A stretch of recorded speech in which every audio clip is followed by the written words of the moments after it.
Okay, welcome back everyone to Committee of the Whole on Tuesday, May 24th. We're on to item 3.2. We're joined by Staff Sergeant Gareth Bradley and Inspector Robert Dykstra, and they'll be presenting the RCMP annual report. Over to you. Excellent. Thank you, Your Worship, members of Council. Thank you for having us again this year. It's hard to believe it's been just over a year since I arrived in Sea to Sky, and so it's nice to be here again presenting a year's worth of information, but this time related to a year that I actually had a chance to experience with my colleagues. I'm going to leave the presentation to Staff Sergeant Bradley, who's going to go through the details. I just wanted to mention just quickly just how impressed I am with the membership within the District of Squamish. I'm sure some of you had lots of opportunities. Sorry.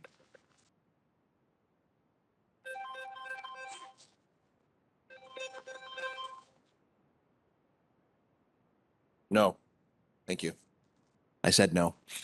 One of the things I've noticed is just the professionalism, the professional capacity, the compassion of the members that work here in Squamish.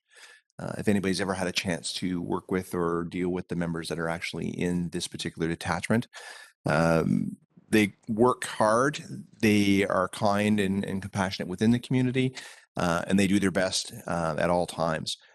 We have very few issues within our area related to things like public complaints, related to any misconduct, because the members that we have are so good at their jobs and are well supported by the management team that they have. So I just wanted you to know that this is a group of people that I've found to be one of the most professional, best set of members I've ever worked with in my career. So I think this particular district is extremely lucky with the members that they have. I also, again, just want to recognize this district is extremely lucky for the leadership that it has, especially within Staff Sergeant Gareth Bradley, who runs the team operationally on a day in, day out basis, fills in gaps as required, and leads the teams to be so successful. So with that, I just wanted to pass things on to Staff Sergeant Bradley, who's going to go through the details. Thank you. Mayor, Council, thank you for having us here today. We're just going to wait for the presentation to be loaded, hopefully.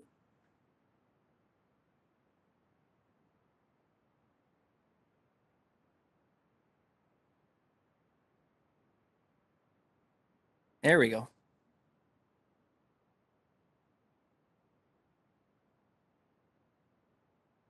Okay, just say next slide. Okay, great. Awesome. Yeah, so this is our 2021 year-end presentation. Our year goes from April to April of every fiscal year. So that's why we try to do it in April or May of the year prior, sorry. So if you go to the next slide. Yeah, and then this is just a breakdown of our team, senior management team. Obviously, we have Inspector Dykstra with us here today, who's the officer in charge for the Sea to Sky RCMP. Myself as the zone commander, so I look after Bowen and Squamish, and we have our operations sergeant, Sergeant Dan Pollock, who's in Squamish, and GIS, General Investigation Section, Sergeant Jeff Shore, and then we have a bit of a change in our outreach investigation team. Corporal Angie Kermer was for the first half, and then this year Corporal Dallas Langley will be taking over for Corporal Kermer. And our admin manager, Amanda Daly, and our office manager, Kim Lebrens. So next slide, please. So I'll just review some of the statistics from 2020 and 2021. If you go to the next slide. So yeah, this is just a breakdown of the file counts and the overall crime types that we've had from 2021 and 2020. So it shows a percentage change. Red is an increase and green is a decrease. So overall, we've had a 5% increase from 2020 to 2021, so about 376 files. year to date for 2021. And as we go through them, we're down in violent persons offenses. So those are like assaults, and property crime has been increasing. So we had 1,056 property crime events. So a 16% increase from last year, or sorry, from 2020.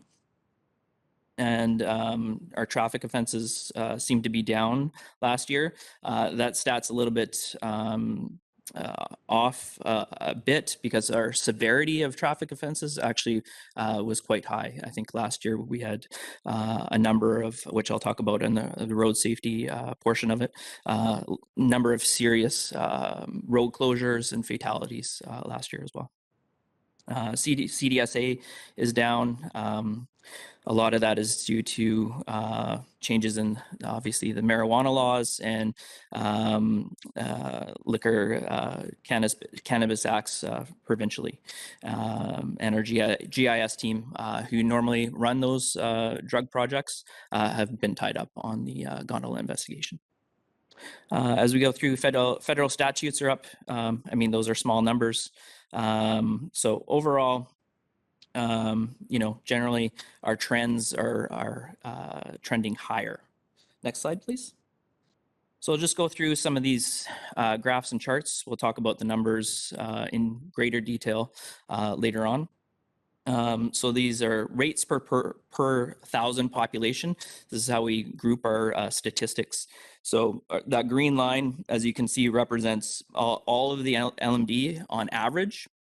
And then I just tried to capture some of the other detachments within the area, so North Vancouver and West Vancouver, just to kind of give a scope of what these increases, as you saw on the previous slide, look like in comparison to an overall average. Yeah, so overall total criminal code, we have per 1,000 population, we have a fairly higher rate than the LMD average. And then assaults, as we saw from the previous slides, kind of dip and go as the seasons. So you're looking at January, February, you're looking at a little bit of a dip on the red line there as we come into and expect the summer months through spring through summer into fall. Your assaults will go up just given the nature of people coming in and being out and about, and then it starts to dip off again in late October there in December. So next slide, please.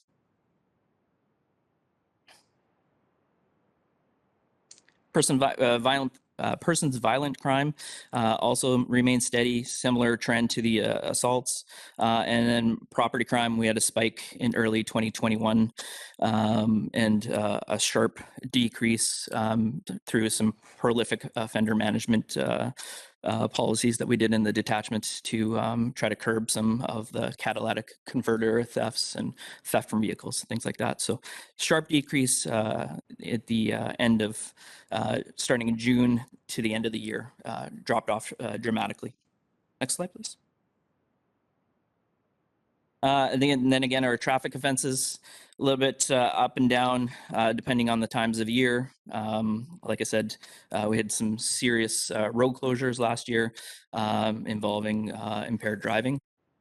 So, and then we can see kind of similar to the property crime offenses, the theft from vehicles also mirrors the trend there through the summer months. Next slide, please.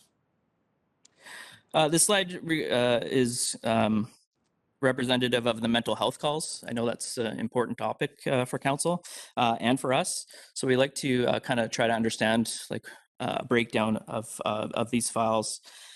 As you can see, so this kind of gives a breakdown of Squamish, Bowen Island, and Whistler. We had actually a decrease in the number of files in Squamish for mental health related occurrences from 2020 to 2021. But it still represents an overall 4% total file count for us throughout the year. Of these 361 files. 88 resulted in apprehension, so meaning that a member apprehended a person and ended up taking them to a hospital. A further breakdown shows that about 61 of those files of the 88, we went to a local area hospital, it's Squamish General, for an assessment with the client. And then 27 of those, went for an assessment at Squamish General and ended up transporting those clients to Lionsgate for further assessment. So roughly equates to about 350 personnel hours spent having clients assessed. So that's our members' time. Next slide, please. So last year was the first time we did an online online input from the community, and I think just given the COVID policies, normally we have a town hall, tried to explore what the community would like and to see, and then get input from council and other stakeholders. So we started a new strategic plan. It was a collaborative process with community stakeholders, guided by local, regional, provincial, and national priorities of the RCMP and the community. So this will run 2021 to 2024. And it was the first one of its kind. It was fairly large, got about 700 respondents from the community. So that's it was a good turnout, and it helps us prioritize our priorities for the community. Next slide, please. So obviously a road recovery with the pandemic changing. Our guiding principles, priorities for the RCMP, enhancing public safety, accountability and good governance, organizational excellence. That's where the inspector was talking about building professional police force. That's what I strive to do here in Squamish. Make sure my members are equipped, trained, and provide the best service they can to the community. Employee excellence and obviously workplace culture is important to us. And then operational context is obviously with the geographic diversity of the area, rapidly growing communities since the last census. And then a new one that I'm spearheading this year is emergency and disaster response. We're really putting effort into that for our membership to have work with the District of Squamish and have the members really trained up to a level where they can actually effectively respond to a natural disaster, as we're seeing climate change drive and shape the way we're actually having to police. Next slide, please. So these are our priorities, as mentioned by the community and outlined in our consultative process. We came up with crime reduction, community safety. That's headed by Jeff Shore, Sergeant Jeff Shore. Road safety by Sergeant Dan Pollock. Operational excellence and emergency planning is headed up by myself. Partner for social impact is Staff Sergeant Sasha Banks, and employee excellence and workplace culture is Inspector Robert Dykstra. So that's our senior management team. Each one of us looks after those priorities for the region, make sure everybody's trying to hit their initiative and work goal tasks. Next slide, please. So I'll talk a little bit about our crime reduction and community safety. Next slide, please. The beginning of this year, the Squamish RCMP assisted CBSA, which was new for us with, yes. Sorry, yes, my apologies. We live by acronyms. Yes, it's the Canadian Border Services Agency. It was the first time I've partnered with them, and I've been here 8 years, which was exciting. A lot of the shipping and congestion with the ports last year, they diverted a lot of traffic, container ships up through the Squamish Terminals port.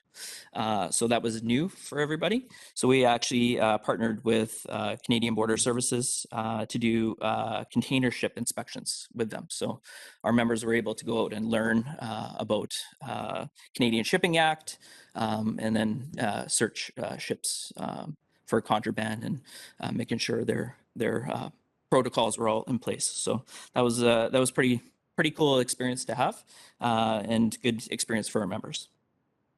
On the serious crime frontline policing, we actually had, just wanted to mention, we had two stranger sex assaults last year, where members arrested and charged two separate individuals in May and July of 2021.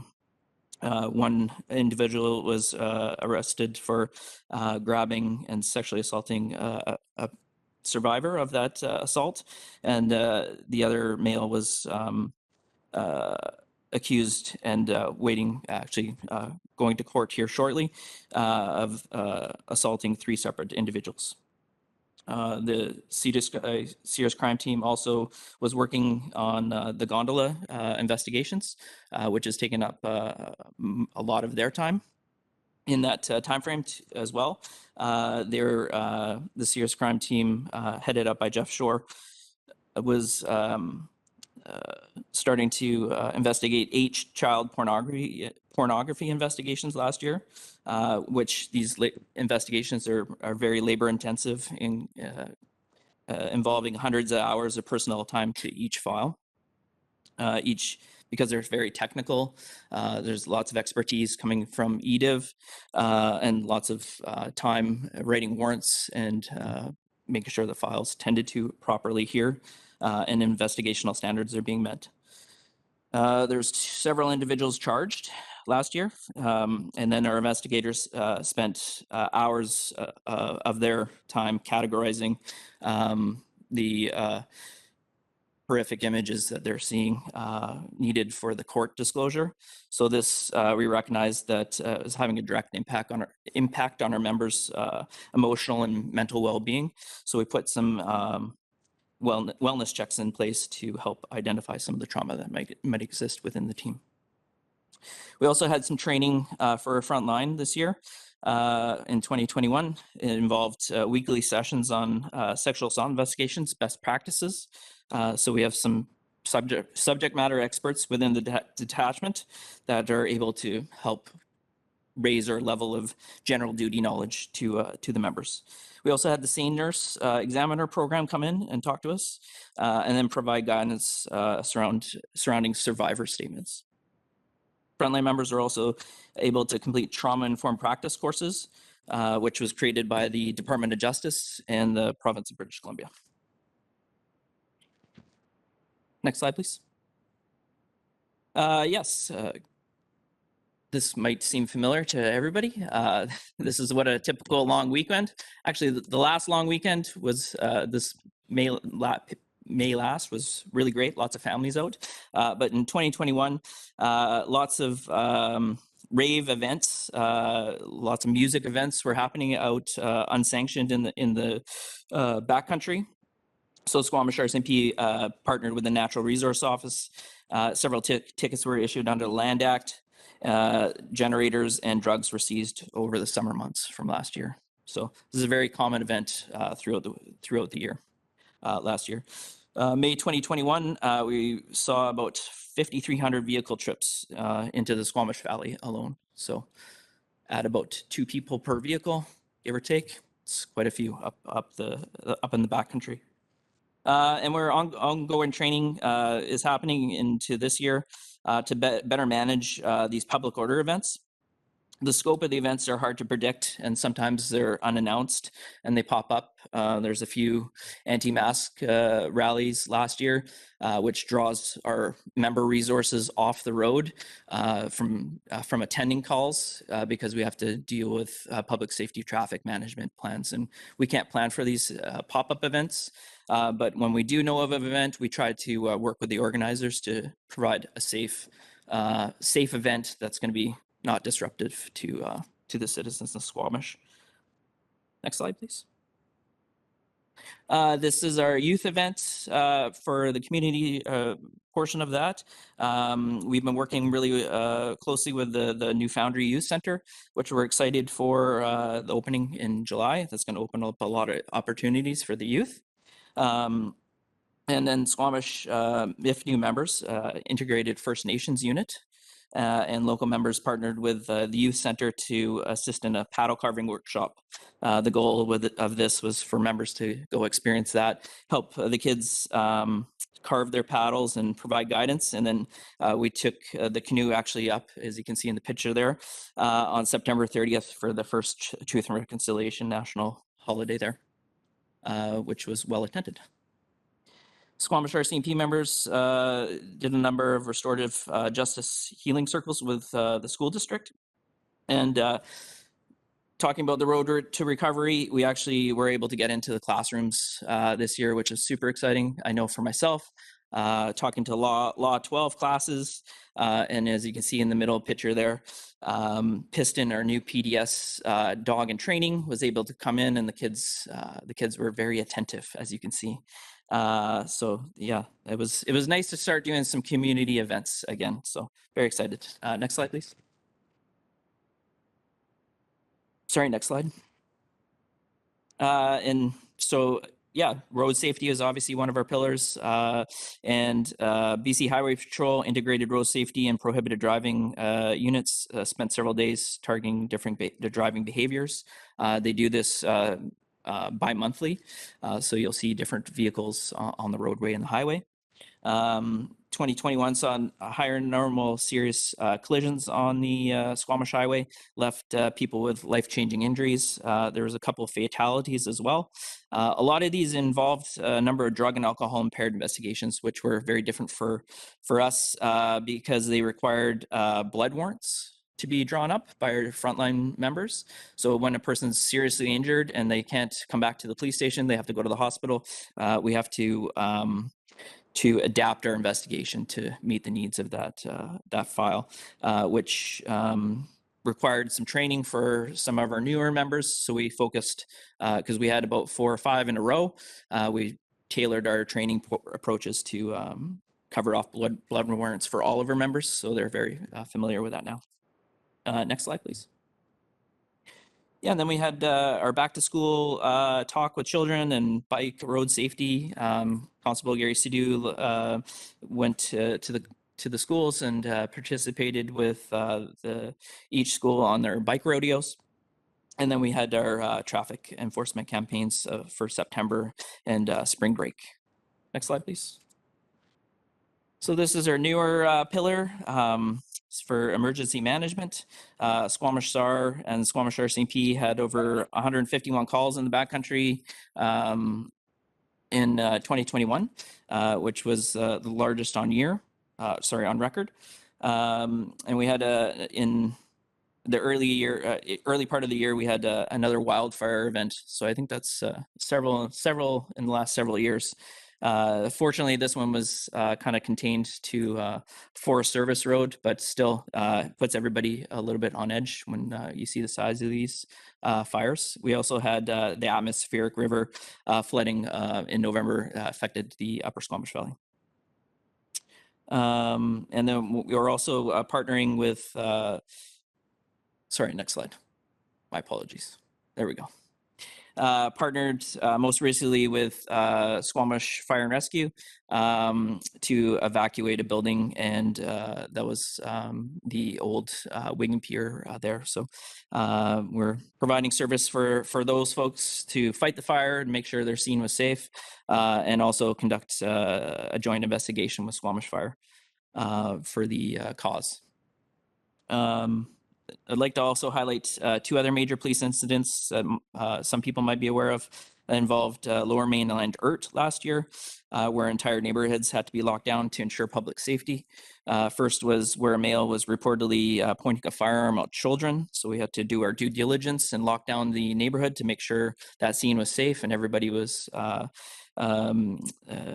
safe in the area. And then the other was where a woman was having a mental health crisis, and an apartment block a whole apartment block needed to be evacuated, and she was in serious medical distress. Both these turned out to be mental health related files, and I don't believe charges were forwarded for each. Next slide. Next slide. So this is our partnership for social impact. More community-based. The South Zone Squamish RCMP held a traditional naming ceremony in conjunction with the Squamish Nation. And if new teams, elders from the Squamish Nation were able to attend Quam Island or Defense Islands out in the Howe Sound with the assistance of West Coast Marine. Ceremony took place, it's just west of Porto Cove. It was a rare event, and there was about 100 people on the island for the ceremony, which was lasted. I was there. It lasted about 5 hours. It was an amazing event, cultural event for sure. And then also our integrated First Nation unit partnered with the DFO, Department of Fisheries and Oceans, with Squamish Nation youth to participate in boating safety awareness and cultural exposure about the importance of the herring fishery to come back to the Howe Sound. Next slide, please. Next slide.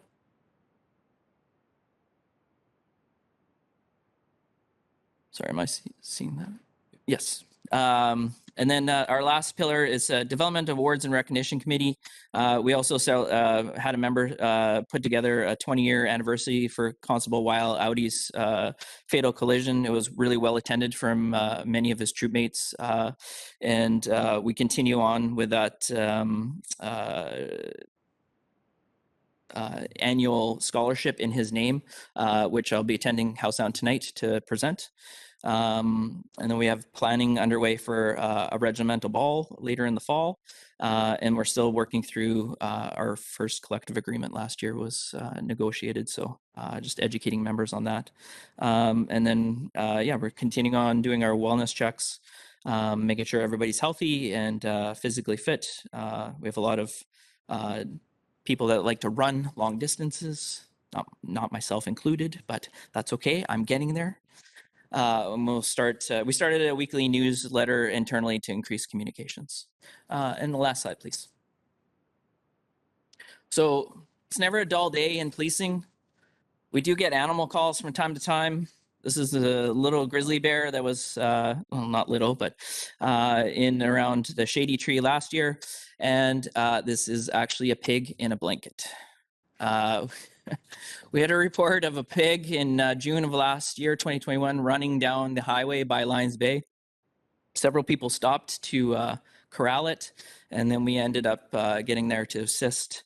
Unfortunately, the pig was severely injured, and we tried to make attempts to call farm vets out from Pemberton all the way to Surrey, I believe, but nobody had the capability of assisting this animal. It had actually fallen out of the back of a truck that was in transport. So the gate swung open and one of the pigs, but we couldn't find the owner at that point. So we actually partnered with our integrated First Nations unit member, Constable Kelly Dean, and he was actually able to source this out. We thought it would be best in the pig's interest and the benefit to the nation to provide some food for them as well. So it was humanely dispatched, but we tried to save him. But anyway, it's never a dull day in policing. I think that's it. Oh. Thank you very much. I was just mentioning the pig in the blanket to our CAO this morning. All right, Council, questions for our guests this morning. Council Race. Thank you. Just without looking line by line through the crime statistics, I'm just curious with the other groups of officers that are in the valley from time to time, and I'm thinking of the traffic control, the ones you see on the highway who, from my perspective, seem to come in groups and they're not there one day, they are the next kind of thing. And I don't know exactly where they're stationed. I don't believe they're part of your detachment, but do their statistics get rolled into your statistics, or are they their own? And do they attend things like traffic accidents and some of the investigations, like compared, for example, would they be involved in those types of events? And if so, would they be sort of rolled into your statistics? So those stats are not included in our stats, the ones that they self-generate, that is. Those units are specialized units that run under a provincial mandate. So the BC Highway Patrol officers, they have a provincial mandate. They do have a mandate to attend and investigate fatal collisions, but the fatal collisions have to have a criminal nexus whereby the driver of one of the vehicles has to have committed a criminal offense leading to the accident and has to have survived as well.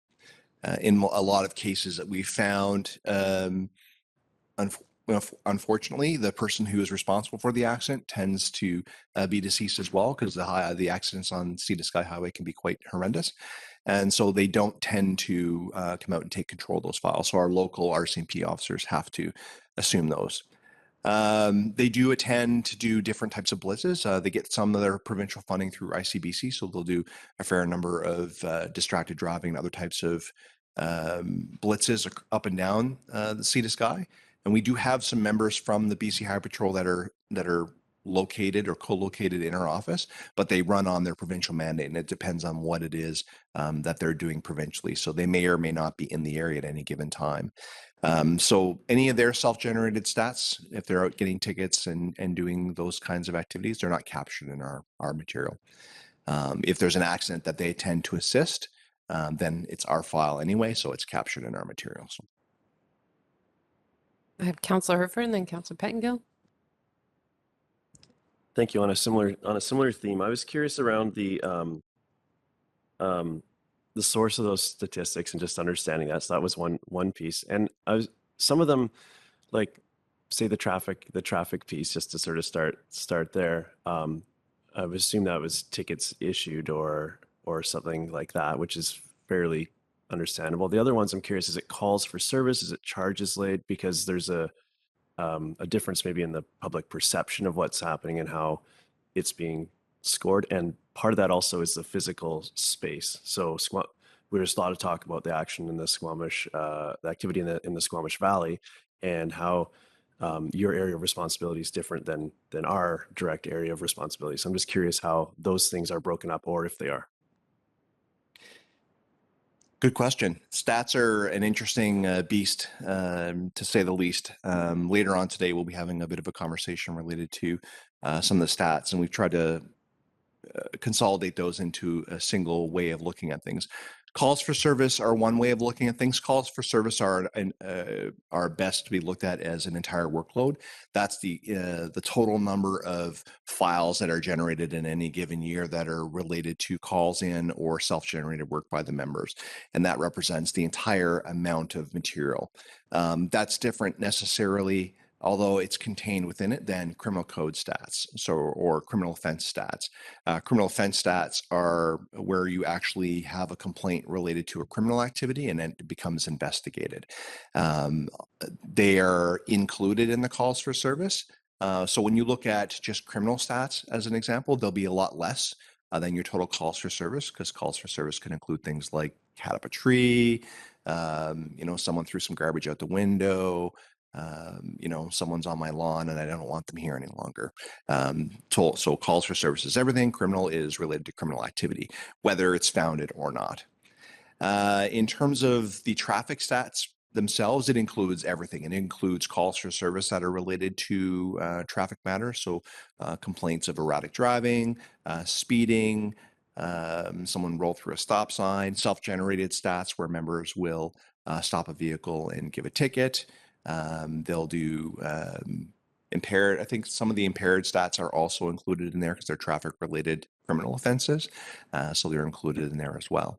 In terms of the area, the collection of those stats, I believe, are just the Squamish municipal. Yeah, just the Squamish municipal stats. So those are related only to the calls for service and other items and activities that are directly related to the territory served solely by District of Squamish Municipal. We do have somewhere of 800 to 900 calls a year, or calls for service rather, that are provincial related, but they're not included in those specific numbers because we just wanted to discuss only the municipal stats. Councillor Pettengill. Yeah, thanks. A couple things. The first one we may have sort of talked about a while ago, in terms of the gondola, but I don't quite recall the answer. But for some of these things, like the gondola, it's a provincial attraction. It is local, but it's a provincial attraction with child pornography, making some assumptions, but that seems to involve often internet and international sorts of things. So I'm just wondering if you can speak to how resources are allocated in terms of whether federal or provincial people take care of it versus local membership, and where that line is. Absolutely. It's a good question as well. I'll speak to those particular matters referred directly to our General Investigative Services team. Our GIS team is funded a combination of both municipal and provincial positions. The purpose of having that is because we need a group of people that have the skills and experience to be able to investigate these more serious crimes. And so therefore that team takes on the responsibility for matters that may happen within Squamish Provincial or matters that may happen within Squamish Municipal. And because they're jointly funded with a larger team, they can take advantage of the skills in the larger team to move these investigations forward. The gondola file in particular was very resource intensive, probably much larger of an investigation than our team was capable of handling, but we took responsibility for it in the first instance. And for a couple years, much of 2021 was spent from that team continuing with that investigation. I know I've mentioned it to council, and it's not a secret to say that that file has now been transferred to the Provincial Major Crime Unit. The Provincial Major Crime Unit has now taken over responsibility for that file. Members of our GIS team remain on that team to provide transition support, advice and guidance, and will also continue to support the file on a task basis. So when there's tasks in the local area that are required. I guess when it comes to decision making for more serious offenses, again, with that GIS team, we also have members that are provincially and municipally funded in Whistler. And that team as a whole acts as one large sea to sky team, which is one of the benefits of the integrated management model for the entire area. Sometimes all those bodies are called in to deal with a more serious offense that takes place in the first instance, like a homicide, where we have to take on the first 48 hours of providing resources. That entire team will be deployed, whether it's Whistler, Pemberton, Bowen Island, or Squamish, provincial or municipal. We try as best as we can to use our resources, municipal resources for municipal matters and provincial for provincial, but the integrated way that those positions are currently set, there are sometimes municipal members doing provincial work, but there's also provincial members doing municipal work. I don't know if that answers your question, but it's a bit of a mixed bag, but we are aware of it and try to be as accountable as we can. Yeah, that's helpful. Thanks. Just switching gears then, I think in the reporting, we noticed that serious impairment is up. Do we have any sense if that is a consequence of people more generally intentionally using more substances, heavier substances? Is this just drug toxicity? So people aren't intending greater impairment, but it's happening because there's fentanyl around? Or do we have any sense of what's going on there? The short answer is no. We don't know exactly why. We can guess. I know that in 2021, later in 2021 with the bus strikes, there were more people with the not being able to take buses, and so people tend to then drive and they tend to make bad decisions. That could potentially be one factor. We do have an increase in mental health calls. That's an indicator that there's a greater degree of mental health crisis in the community. Mental health crisis often comes with higher levels of substance abuse by people, not just your hardcore users that are addicts to different types of controlled substances or alcohol. But regular people dealing with stress tend to resort to using these substances as well. These are just guesses as to why it's higher.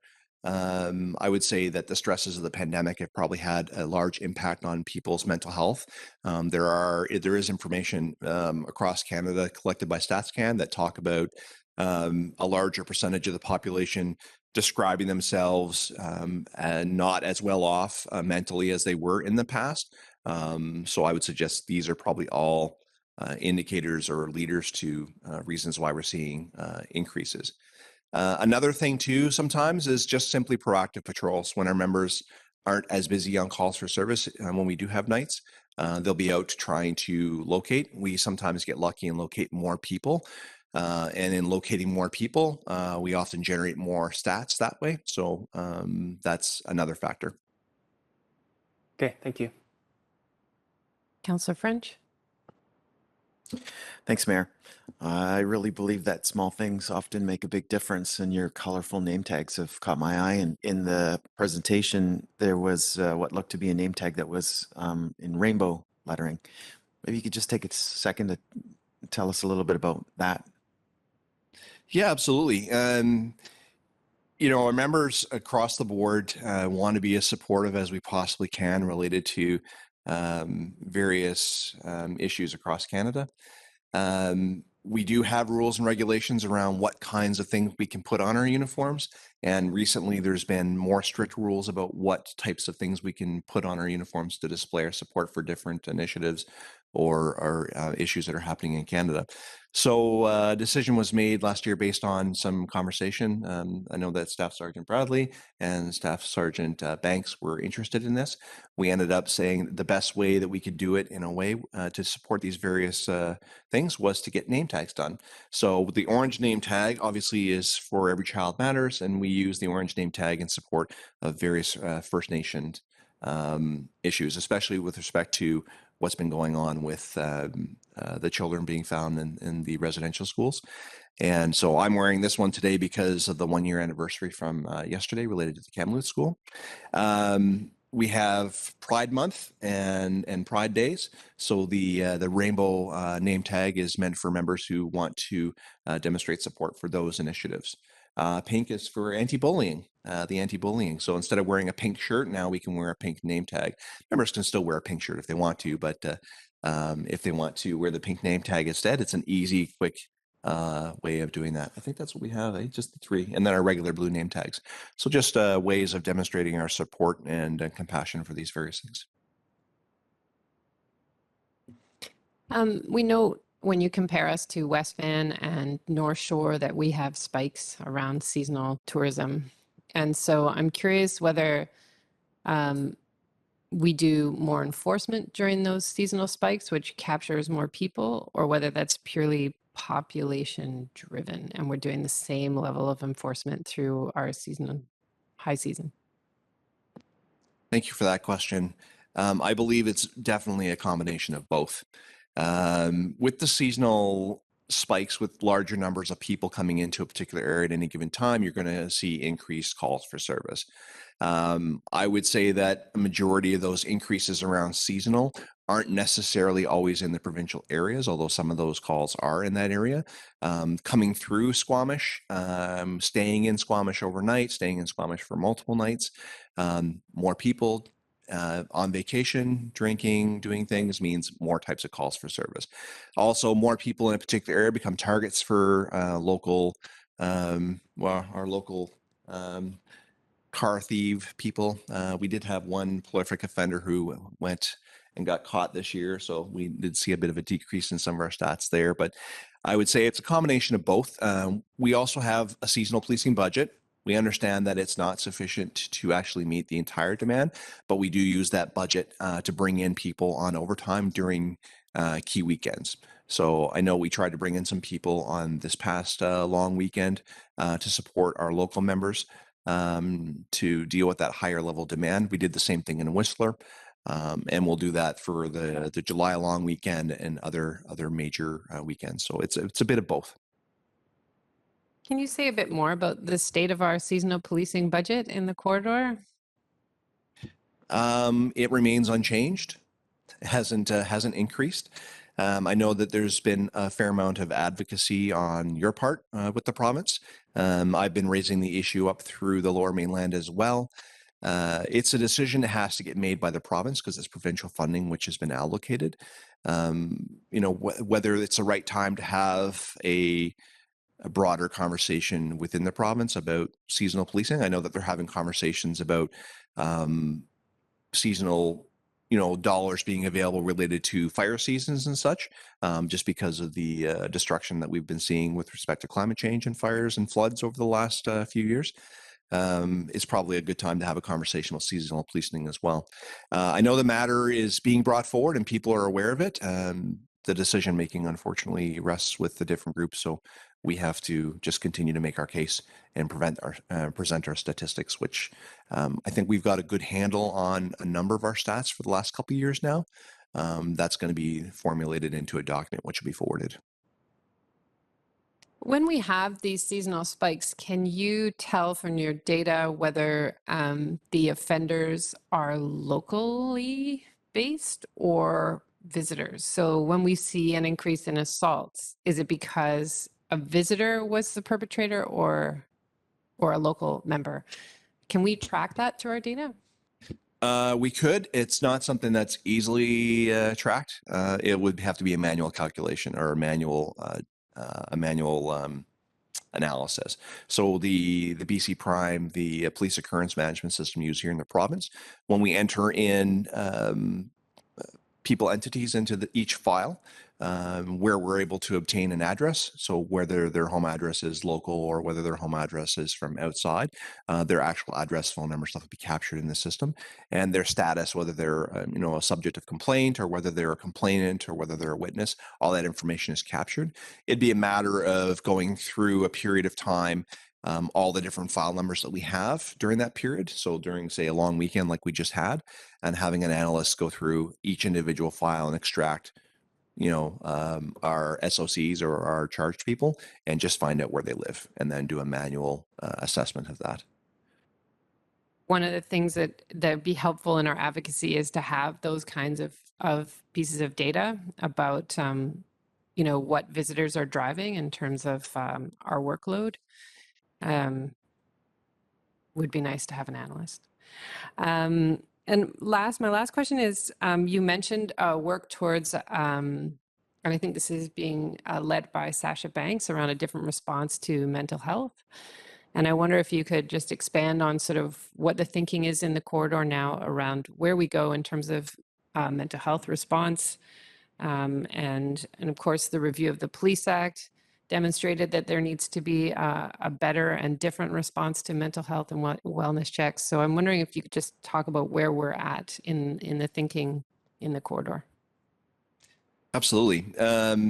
As will be discussed later today and is also being discussed up in the RMOW, we've been looking carefully about how and what is the best approach to actually deal with a higher level of mental health calls. I know in the statistics that Gareth showed there, related to mental health calls, it shows us a decline between 2020 and 2021, but those numbers are substantially higher over the 5-year run. When you start looking at calls for service related to mental health, you're looking at numbers in the low hundreds or less on a regular basis from 2016 up to 2020. And then obviously in 2020, there was that spike. And then in 2021, there's also still a much larger number. The same is in the RMOW. These are very complicated types of issues to deal with. They're not, you would think it's normal policing, but it's not normal policing because in all cases you're dealing with people in crisis. And that requires a special skill set to be able to negotiate and to de-escalate. Mental health issues are very complicated in their nature as well. They're not always simply a matter of I'm feeling sad or depressed. Sometimes you're dealing with people with actual mental health problems, people that are dealing with the bipolar disorder or people that are dealing with anxiety disorder, major depressive disorder, and all these different types of disorders that people have that have been exacerbated by the pandemic itself. And the response to that create very complicated scenarios where it's difficult to work with these people. Police are trained to deal with criminal activity and to investigate crime and to try to help people as much as they can, but we're not sociologists, we're not psychologists, we're not social workers. I am confident in the ability of every member in all of our detachments across Sea to Sky to be able to be compassionate with people, but I admit that our skill sets are a little bit waning there, and we're doing everything we can to try to train them, but it can be challenging. So the long-winded response gets to what is our approach? Well, we've seen a lot of success across Canada in different approaches in terms of what to do. We know that in Saskatchewan, I believe, they've taken the act of putting social workers and nurses in the dispatch room where they are with the dispatchers, and they have immediate access to medical information, and they can on the phone have some kind of conversation, de-escalating conversation with people in crisis over the phone in the first instance before police gets dispatched, or so that when a police does get dispatched, the situation is being negotiated and calmed down, so the time when the member arrives, they can act accordingly. In other areas, we're seeing those joint police and mental health nurse cars. This is, I think they got a pilot going now in North Van. This has been used across the country, and the information that we're hearing about these is that they're very successful. So this is the approach that we're trying to work ourselves towards across Sea to Sky. We're starting by trying to get resources to fund some mental health investigator positions.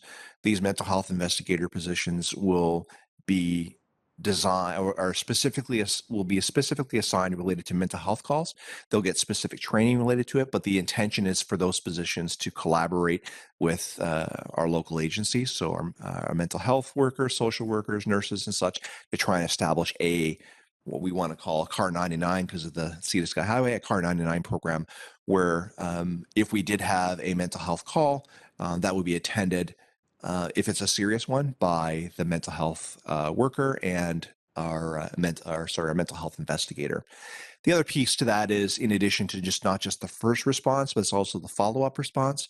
Mental health just doesn't disappear once you've made an apprehension. Follow-up work and getting these people in crisis access to the right services is important. So having a mental health investigator as a friendly police person that can help point to the right services and can participate in the various community committees related to these initiatives can provide that police response. That's what we're trying to do. We want to start with one member, and then we'll see where it goes. I'd like to see us get that kind of program running both here in Squamish and up across the Sea to Sky. Councillor Reese, did you have another question?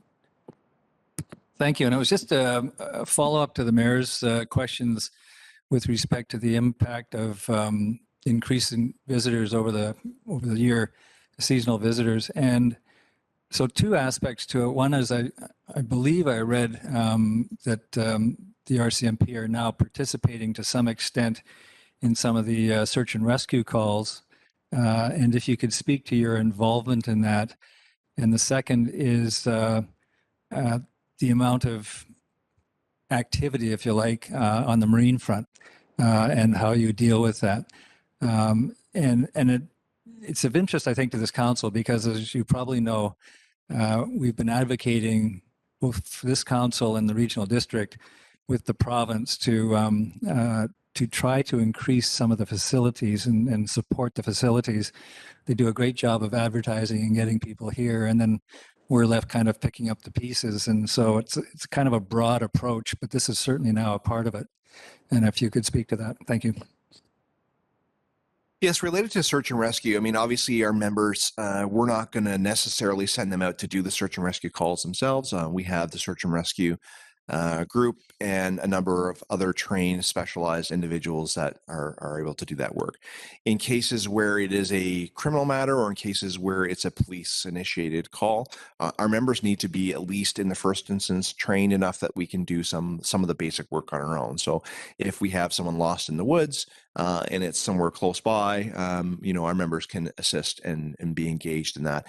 And if we need to embed a criminal investigator in with the SAR team, with them having more training and experience in it, we can actually start to do that kind of thing so they're not just left on their own, and we do have a police experience on it.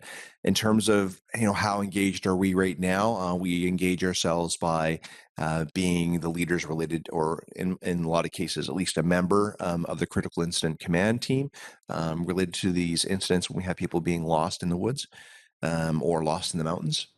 I'm just trying to think.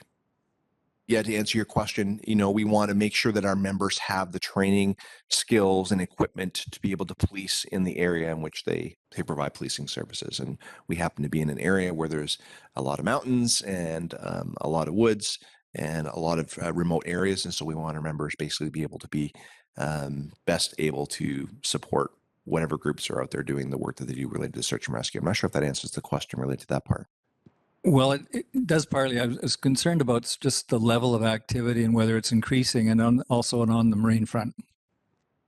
Right. Thank you. In terms of the numbers of calls, I mean, I don't know if, I think last year in particular, there was kind of an increase because of the larger number of people that were they were able to go and travel anywhere else. So we did have quite a few search and rescue calls. This year, there's been a few. It remains to be seen. We're just getting into the season now, so we might be able to have a better answer in terms of whether we see a real significant increase over the years. But it's certainly an activity that we need to be engaged in. In terms of the marine front, we have one boat for sea to sky. It's a rib. We are training our members as much as we can be able to use the boat, and we'd like to encourage them to be able to get out on the boat and be on the water. I know that the other day there was an overturned canoe. There's an overturned canoe, and our members almost were able to respond to that one. Just happened to have Coast Guard in the bay that managed to get there before we did. It was yourself and Dan, Sergeant Pollock, I believe, almost got the boat out and were able to go and help these folks. Do we need a greater presence in the water? Absolutely. We have West Coast Marine that's able to come in and do patrols, but they have a much larger territory and a limited number of resources and members to be able to do the work, especially as we start to move towards industrialization in the area, in the district. We know that there are certain areas that we're responsible from a policing perspective that can only be accessed by boat. We definitely need to find ways of increasing our capacity to respond and have a better presence in those areas, especially during the summer months. Any further questions, Council? All right. I know the pandemic really hindered recruitment, and I'm just wondering, we've got a strength of 26 members. Have we been able to maintain that strength through the year? And what does recruitment look like if we need to add to our strength? The pandemic had a disastrous effect on recruitment. I know that recently in the last year, there's been a substantial increase in the amount of advertising and recruitment out there. The collective agreement had a very positive impact. We were seeing a drain of resources from the RCMP generally to other forces, other burgeoning forces like Surrey Police Service. Some moving to Abbotsford in the lower mainland because of salary. That bleeding has come to a pretty abrupt halt with the collective agreement, and there's actually been some return. Some have come back to the RCMP. I know that recently they've been, and again, recruiting and then the whole training process takes time. There's a lag. They can start recruiting now, but the recruiting process takes about a year. You think, and that's at a minimum from the time a person decides that they want to apply to the RCMP to the point where they actually go through the exam process, which has been simplified, to the point where they do their interview and background checks, get to go to depot, and then have to complete all the benchmarks and be successful in their training. So it's a year for the recruiting side and then another 6 months, about a year and a half to get a cadet. I know that lately there's been a couple troops that have been canceled because of lack of cadets. My faith is, and what I'm hearing is that that's going to get better. There is still not enough cadets going through to meet all demand, but it's getting better. It's going to take a few years to kind of catch us back up. This happened in the 90s as well. In the 90s, they actually shut depot down for a period of time. This is, I don't know if anybody remembers back when the governments were doing significant budget reductions, and we had program review and a bunch of things that were happening at the federal level.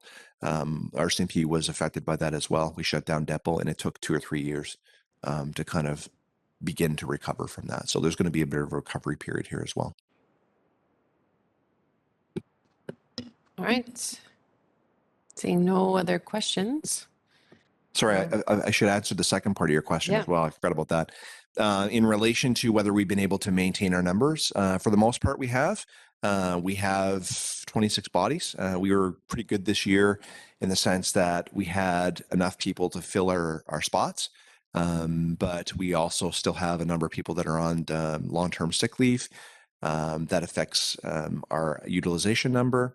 And then we also had a number of injuries, members doing the right thing and getting out there to be fit, but then hurting themselves. That's had an impact on numbers as well.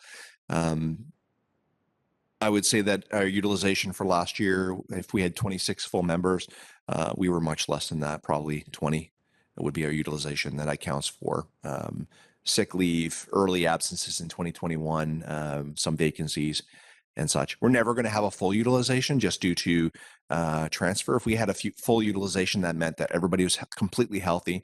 No one ever was off for any long periods of time for being sick, whether it was for mental health or for physical, and that no one transferred and we have 0 vacancies.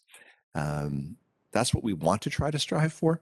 With respect to our staffing process, we're getting better ourselves at limiting the amount of time that a position remains vacant.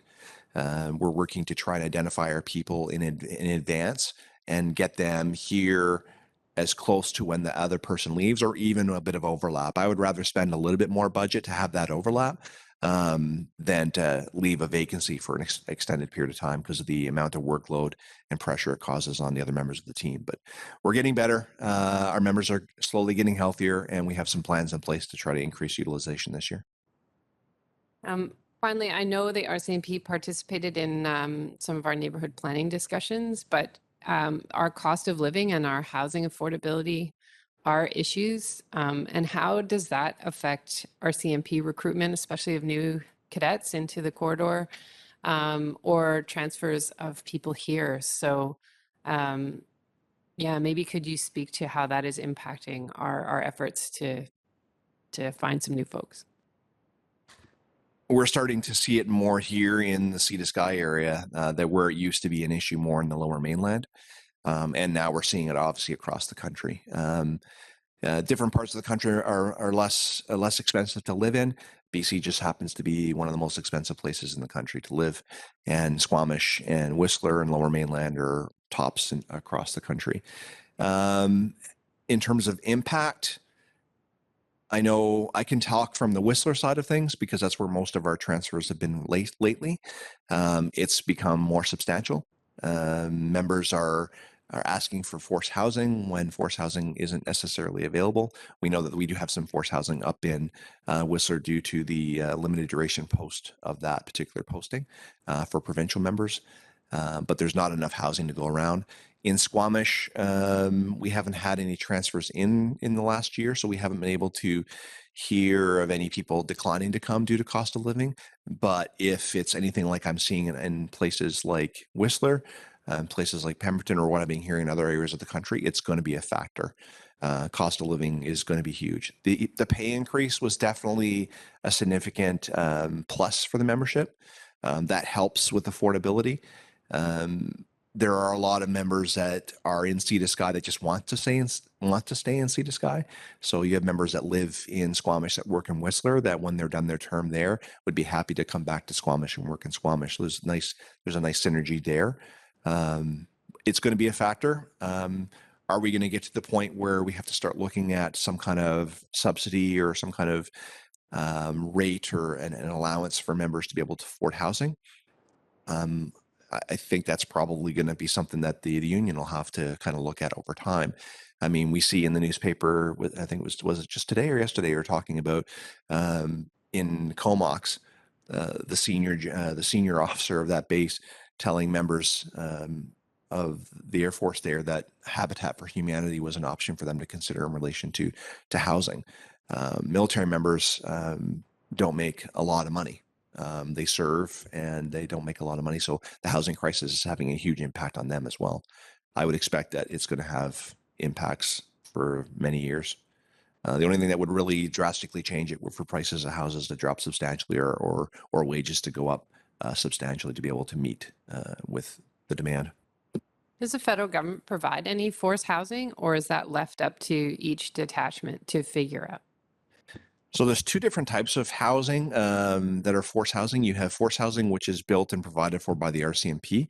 The RCMP only does that in areas that are considered limited or isolated posts, where the options for buying a house are significantly reduced or not possible at all. As an example, when I worked in Nunavut for 7 years, we were in an isolated post and a limited duration post. The average townhouse would be $800,000, $900,000, and there's definitely not an inventory. And you need to get people up there, and to buy a house and then sell it, it was just not possible. So in Iqaluit, Public Works, the federal government had a number of houses that it took advantage of and held onto as an inventory and managed that inventory for RCMP, Fisheries and Oceans, Border Security Agency, and so on and so forth. In the very small communities, the RCMP actually built houses and then maintains those houses, and the members pay rent for those houses, but they're RCMP owned. In up in the north side here in Pemberton and Whistler, we have RCMP owned houses. But in those cases, it's for provincial members only. It's provincially funded housing, so it's for the provincial members. The municipal members aren't, even though they're part of the LDP, they're not entitled to the same. And again, you don't see housing like that in large centers. Is it something that the RCMP has done in the past? No, it's only for the limited duration and very small postings where housing options aren't available or are very limited. So for those provincially funded houses, that comes out of the province's public safety budget or the housing ministry? Like whose money is that? They're owned by the RCMP. They actually owned by the RCMP as RCMP assets, and so a real property group manages them. And so in terms of the building of them, they would have been built with provincial and or provincial federal money.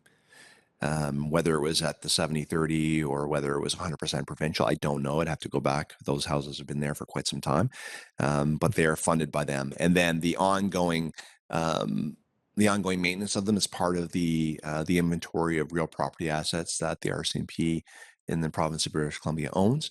And so maintaining them, upkeeping, doing increases or renovations is all done through their real property budget based on what money is available and what the priorities are. And then the members pay rent, and the rent is substantially reduced. That way it gives them an affordability, makes it more affordable for them to live in the community. Thank you. All right. Thank you very much for your presentation. Thanks for coming today. And Council, we're in recess till, 15 minutes. So we'll come back at 5 to the hour. Oh, I'll do that first. Motion to close. Moved by Councillor Herford, second by Councillor Stoner. Any opposed? Motion carries. We'll come back at 10:55.